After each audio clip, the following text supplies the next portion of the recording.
सभी दर्शकों को हमारे चैनल पर हार्दिक अभिनंदन, स्वागत है। मैं ज्योति शंकर शर्मा पुराणाचार्य। बहुत से लोगों को गणेश जी को लेकर के बहुत सी भ्रांतियां हैं।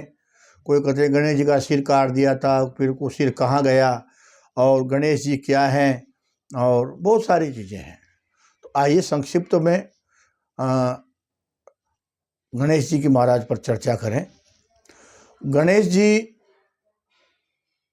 हम वास्तुता में एक ही मानते हैं, लेकिन गणेश जी हम जब यज्ञ करवाते हैं और शास्त्र में पढ़ते हैं तो 12 यानी कि द्वादश गणेश हैं।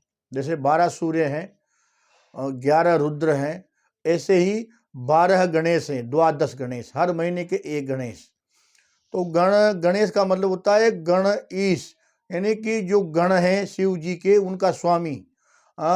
वो एक गणाधिपति, एक पदवी है भगवान शिव जी के कैलाश पर, और उस पे उनका अभिषेक किया जाता है। वो होते हैं गणाधिपति गणेश। तो गणेश भगवान के प्राकट्य की 2 कथाएं शास्त्रों में मिलती है। एक में तो यह आता है कि माँ पार्वती ने उपटन से नहाते हुए उसकी आकृति बनाई और वो उसमें प्राण फूंके और वो प्रकट हो गए। और एक कथा इस तरह की आती है कि गणेश जी प्रकट हुए और उनमें फिर देवता दर्शन करने आए और शनि जी ने अपनी दृष्टि नीची कर रखी थी। तो माँ भगवती ने कहा कि आप नीची दृष्टि क्यों किए हुए हैं? बोले मेरी दृष्टि जिस पे गिर जाती है उसका विनाश हो जाता है। कि नहीं नहीं, यहाँ आपका कोई प्रभाव नहीं होगा। और शनि जी ने अपनी दृष्टि ऊपर करते ही गणेश जी का सिर अलग हो गया और उसके बाद माँ भगवती कुपित हो गई। 2 विषय हो गए। लेकिन क्या गणेश ही भगवान शिव के विवाह के बाद हुए या पहले भी थे? लेकिन जब हम शास्त्र अध्ययन करते हैं और सब पुराणों में चर्चा आती है तो उसमें भगवान शिव का जो विवाह हुआ उस समय भी गणेश पूजन हुआ था।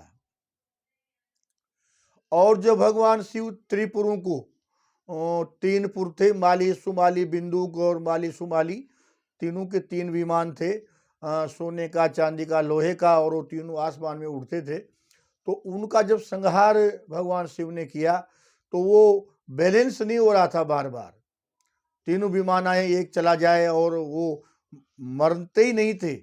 तब ये आया कि गणेश पूजन किया जाए, और तब फिर भगवान शिव ने गणेश पूजन किया और फिर उनका संहार किया।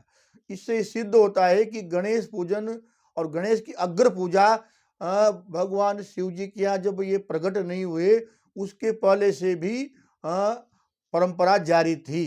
यानी कि गणेश आदि अनादि हैं और ब्रह्म का ही स्वरूप है। इसलिए गणेश अथर्वशीर्ष में इस तरह की चर्चाएं आती है कि वो पूर्ण ब्रह्म है, ईश्वर का स्वरूप है और ईश्वर ही है। तो ये गणेश जी की चर्चाएं हैं। बहुत से लोग कहते हैं वो शीश जो भगवान शिव के द्वारा काटा गया, क्यों काटा गया, उसकी भी कथा आती है कि उसका उनको शाप था और उसके कारण ये घटना घटित हुई थी, क्योंकि परमात्मा भी उन लीलाओं को करके दिखाते हैं। लेकिन वास्तविकता यह है कि हम जब भी कोई भी कार्य प्रारंभ करते हैं और भगवान गणेश का सुमरण करके और माँ शारदा को प्रणाम करके करते हैं और पूजन करके शुरू करते हैं तो निश्चित ही हमें सफलताएं मिलती है। तो एक छोटी सी चर्चा हमारी भगवान गणेश पर थी। सभी को जय श्री कृष्ण।